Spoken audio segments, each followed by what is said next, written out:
আসসালামু আলাইকুম, কেমন আছেন আপনারা সবাই? আমি মোহাম্মদ ইনামুল ইসলাম আছি মালয়েশিয়া থেকে। বরাবরের মতোই মালয়েশিয়ার কিছু তথ্য এবং আপডেট দেওয়ার চেষ্টা করবো আজকের এই গুরুত্বপূর্ণ ভিডিওতে। অবশ্যই ভিডিওটা গুরুত্বপূর্ণ হবে, আপনারা একটু কন্টিনিউ করবেন। যারা কিনা কলিং ভিসায় মালয়েশিয়াতে আসতে চান অথবা যারা ওয়েট করতেছেন, অনেকেই কিন্তু প্রশ্ন করতেছে যে ভাই আমি কলিং ভিসার জন্য ওয়েট করতে পারবো না, আমি কলিং ভিসার জন্য ওয়েট করতে পারবো না, এত লেট করতে পারবো না, আমি তাড়াতাড়ি চলে আসতে চাই, যে কোনো মাধ্যম দিয়ে হোক।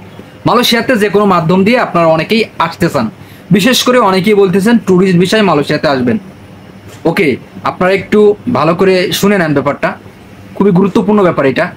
সম্প্রতি সময় মালয়েশিয়াতে কিন্তু ব্যাপক পরিমাণে অপারেশি দিচ্ছে ইমিগ্রেশন।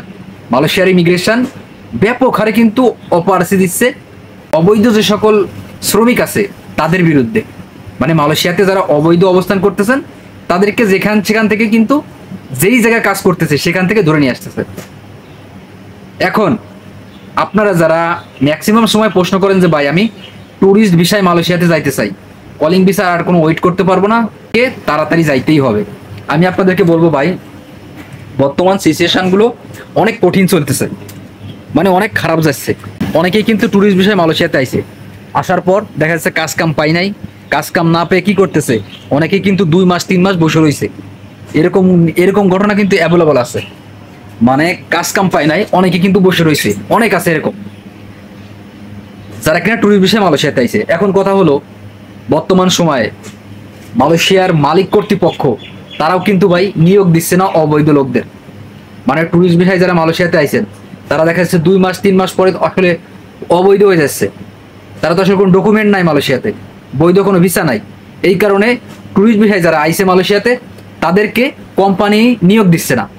মানে বর্তমান কোম্পানিরও অনেক সমস্যা হচ্ছে অবৈধ লোক নিয়োগ দিলেই। সরকার কিন্তু এই ব্যাপারে অনেক সচ্ছার। মালয়েশিয়ার স্বরাষ্ট্রমন্ত্রীও অনেক কথা বলছে যে মালয়েশিয়াতে যারা অবৈধ লোকজন অথবা যে সকল কোম্পানি অবৈধ লোকদের নিয়োগ দেবে সেই সকল কোম্পানির বিরুদ্ধেও অ্যাকশন নেওয়া হবে। এবার বুঝুন তাহলে কতটা কঠিন নিয়ম করতেছে মালয়েশিয়াতে। এই কারণে যারা কিনা ম্যাক্সিমাম সময় বলেন যে ভাই আমি ট্যুরিস্ট ভিসায় আসবো, আমি আপনাদেরকে বলবো ভাই অবৈধ পথে পা বাড়ায়েন না, তাহলে আপনারই ক্ষতি হবে। ওয়েট করেন, ধৈর্য ধরেন, কলিং ভিসা খুলুক, তারপরে সঠিকভাবে বৈধভাবে তারপরে আসেন।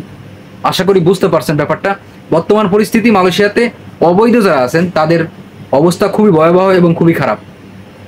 আশা করি বুঝতে পারছেন ব্যাপারটা। ধন্যবাদ সবাই, ভালো থাকবেন, দেখা হয় পরবর্তী কোনো ভিডিওতে। ততক্ষণ পর্যন্ত ভালো থাকবেন, সুস্থ থাকবেন, আল্লাহ হাফেজ।